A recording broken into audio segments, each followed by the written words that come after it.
Tizzy, behold the only thing greater than yourself.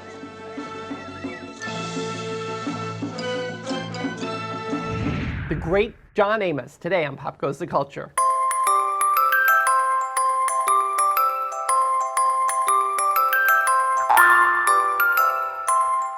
Hi, I'm David Levin, and welcome to another wicked episode of Pop Goes the Culture. Today, the conclusion of my two-part conversation with the great John Amos. In this segment, John Amos talks about what it was like working with Carl Reiner, Ernest Borgnine, Mary Tyler Moore, and Jonathan Winters, plus the best advice he ever got. So you weren't supposed to be a football player, but you're supposed to play one on TV. Exactly. I got the message after 13 teams. How did you make the move? What was the first sort of non-commercial thing that you started to do? Actually, I started as a writer. In 1968, I believe it was. That goes to show you how long I've been doing this. Leslie Uggams, who was America's sweetheart at the time, was offered a variety show at CBS called The Leslie Uggams Show. And in the context of that 1 hour variety show, because variety shows were a very popular format at the time, there was a 15-minute mini sitcom called Sugar Hill.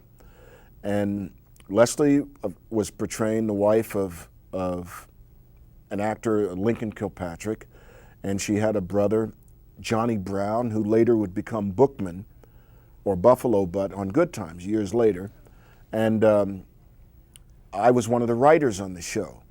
The only writing experience I'd had was, prior to that, I'd worked for a local TV show called Lohman and Barkley, two radio personalities that had an hour-and-a-half experiment on one of the NBC affiliates. Our market was, we went as far south, I think, as San Diego, and as far north as maybe Sacramento. So, bottom line is, when I got that job, I started in the business as a writer. I was making $100 a week, and an extra 50 if we performed in the sketches.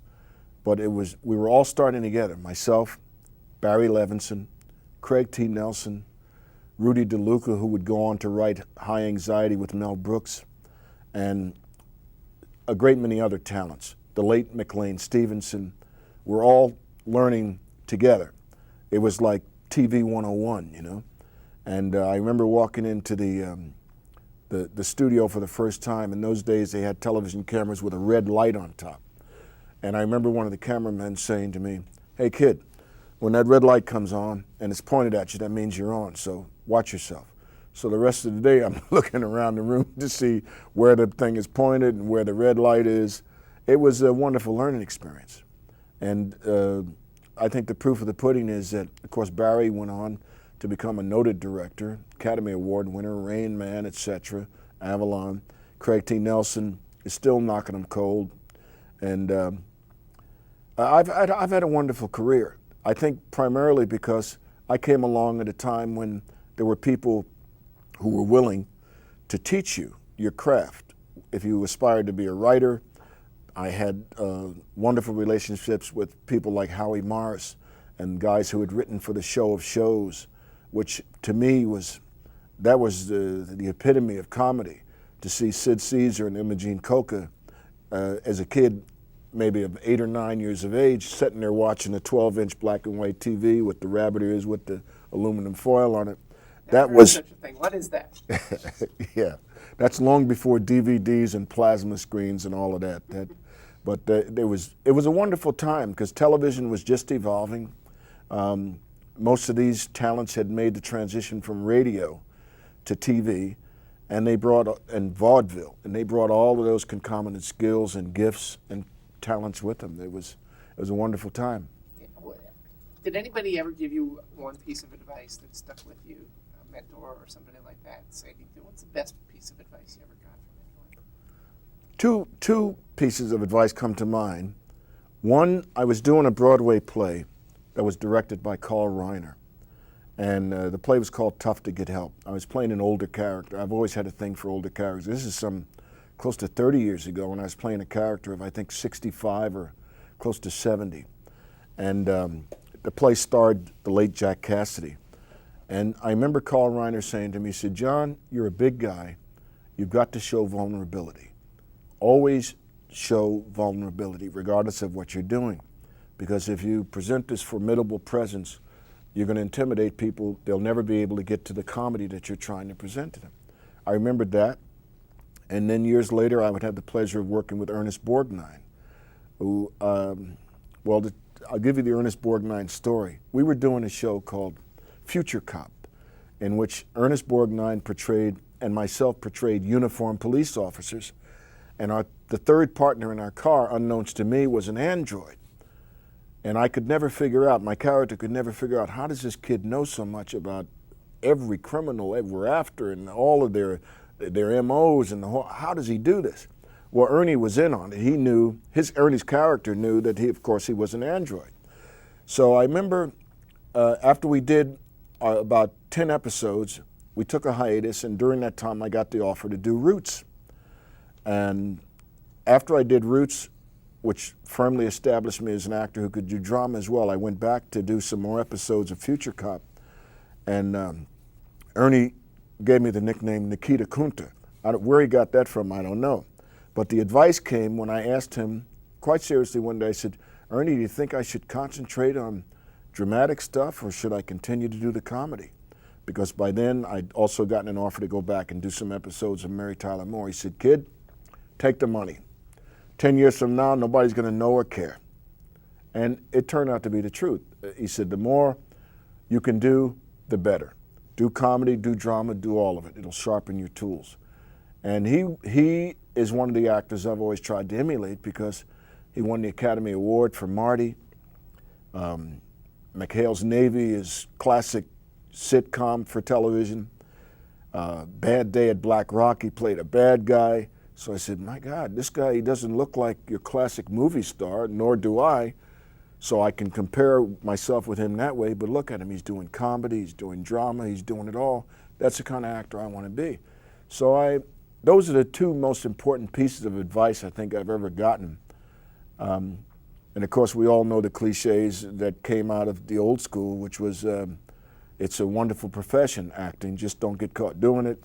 And you just remember your lines and don't bump into the furniture, you know. That, Tracy. Yeah, Spencer Tracy. And he was a marvelous actor. So I had the advantage of growing up at a time when you could go to the movies and see real movie stars, real actors. And with all due respect to the industry and the way everything is evolving today, there's some people that are movie stars that are going under the guise of being actors. They're stealing the money. I mean, there's no depth, there's no sincerity. I can't watch some of the work that I see today for the obvious reasons. I think the business is more about marketing now, as evidenced by Paris Hilton's latest hamburger commercial, than it is about about talent, you know. I mean, come on, please, what does a bikini and a 42 D cup got to do with anything? I don't know, but it's fun to watch. No question. No question. Outside of the acting thing, the most important things in my life are obviously my children, both of whom are in the industry. My son has a master's in live action film. He's graduated from Cal Arts in Valencia, the school that Walt Disney founded. He got nominated for a Grammy for Best Direction of a country music video. My daughter, as I said, works as a vice president in marketing for one of your competitors. And I don't mention their names because I like to preserve their privacy. We all made an agreement that when they want to go on the tube and talk about themselves, they can do that. And my granddaughter, of course, who's 13 and graduates from middle school next month. So these are the most important people in my life. As regards to my own areas that I'm working in now, I'm a sailor. I love to sail. I live aboard my boat, which is docked in La Paz, Mexico. And I formed a foundation. The name of the vessel is Halley's Comet, so named after the one-man show that I wrote and I've been performing around the world and around the United States for the last 15 years. Very simple story about an 86-year-old man who's lived long enough to see the comet as a child, and now as a play opens is about to see it for the second time in his life. So I named I named my vessel Halley's Comet. And I said, well, this boat has given me so much enjoyment and it's done so much for me mentally to show me what I'm capable of as a human being and as a, as a navigator, etc. I want to share the experience with other kids, so I formed the Halley's Comet Foundation. Now, I do believe in divine intervention. Now, proof of that is, after I formed the foundation, I was back in Washington, D.C. I'd been invited to the the commissioning of the Alex Haley, a Coast Guard cutter, was being recommissioned with Alex Haley's name. So I'm at Coast Guard headquarters, and I meet this young man named Vince Patton, and he shares a story with me.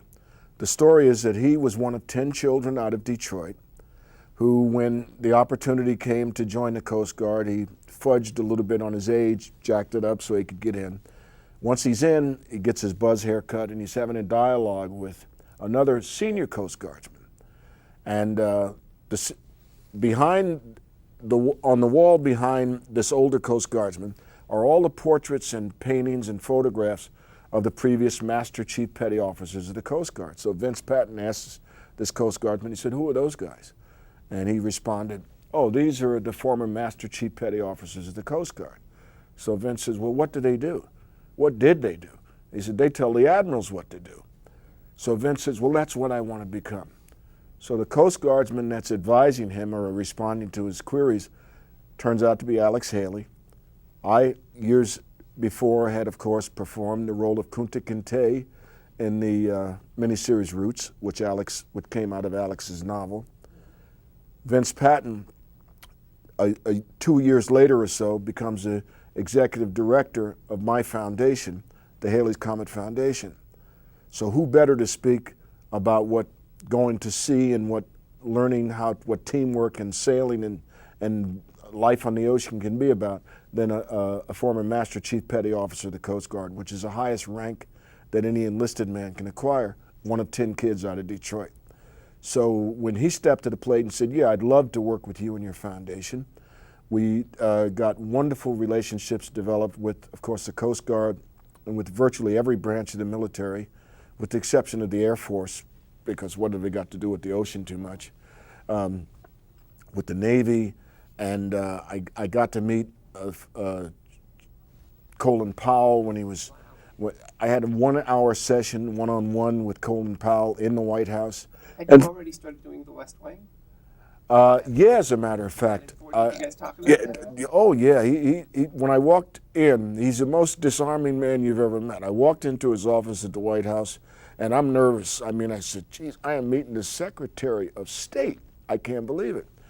And I walked in his office, and he says, he came out, big smile on his face. He said, "Percy Fitzwallace, what kind of name is that?"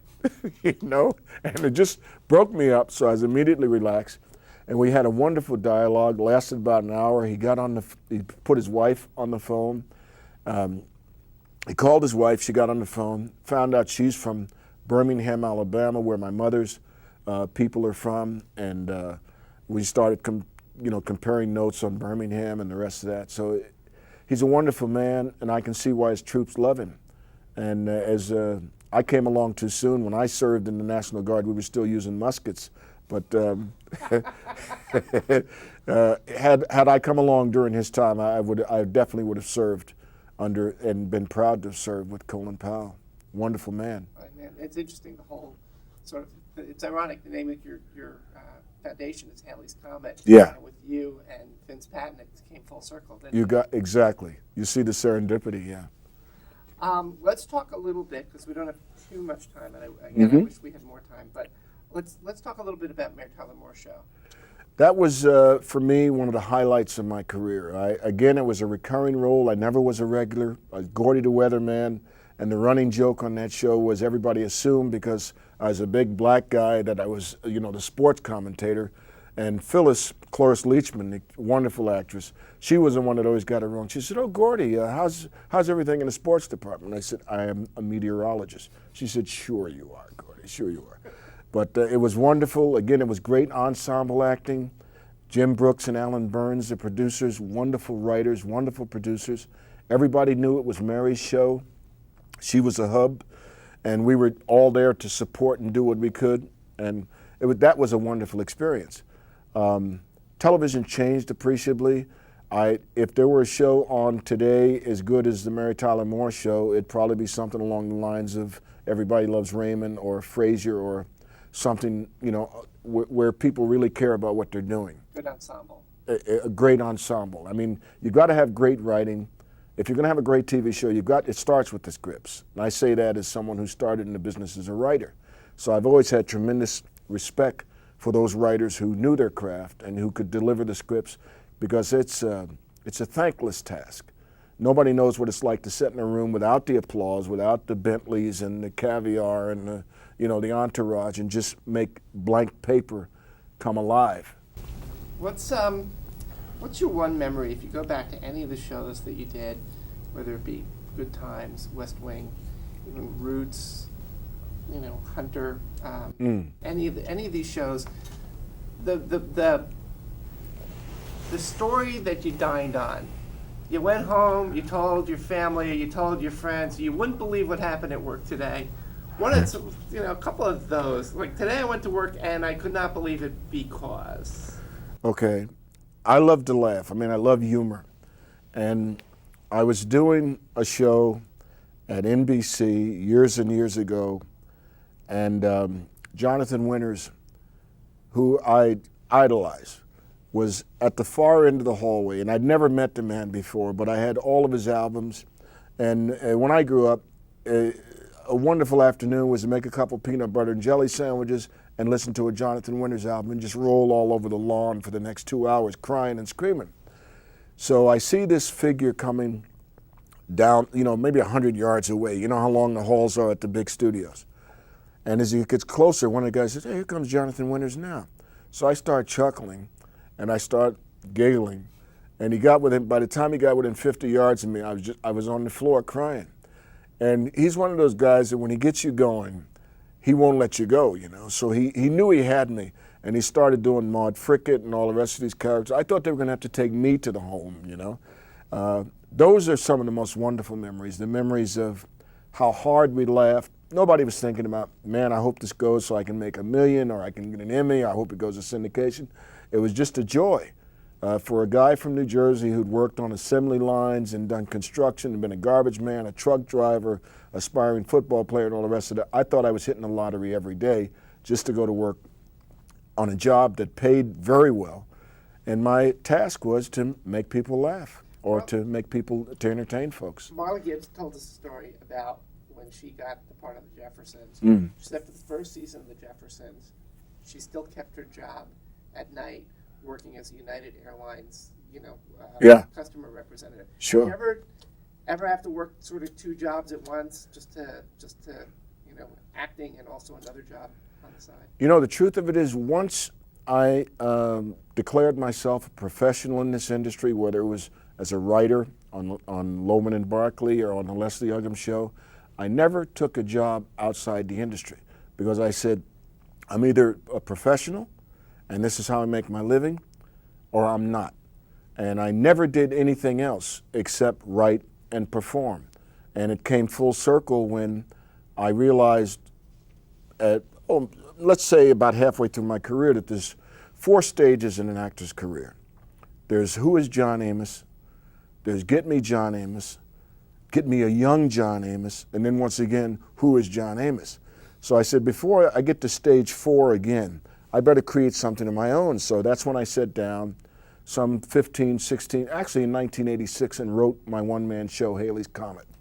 And through the writing of the show and the characterization, I'm able to address all the issues, comedic, or not comedic so much, but humorous, as well as serious issues that this 86-year-old man has experienced, the changes we've seen in the world, without preaching on a soapbox like some demented actor. I do it in the form of a 2-act, one-man show, and it served me very well, and it's allowed me to entertain and educate people as to my viewpoints, around the world and abroad as well. So I've had a wonderful shot, a wonderful opportunity, and I'm a blessed man. There's no question about it. I can't imagine a better way to sort of put a ribbon on it right there. Okay. Is there anything we missed? that you'd like to say? I hope, I just want to tell my son, I hope when you get your next feature that you give your dad a job so we can start chipping away at that tuition, because I'm getting older, son, and I could use some work. And I'm serious as a heart attack, man. Oh, let's see what we can do. Okay. Thank you so much. Hey, thank you, David. What a pleasure. I'm David Levin. You can follow Pop Goes the Culture on Twitter at PopGoCulture, Facebook, or email me at popgoestheculturetv@gmail.com. And please don't forget to subscribe. Thanks for watching. I'll see you next time.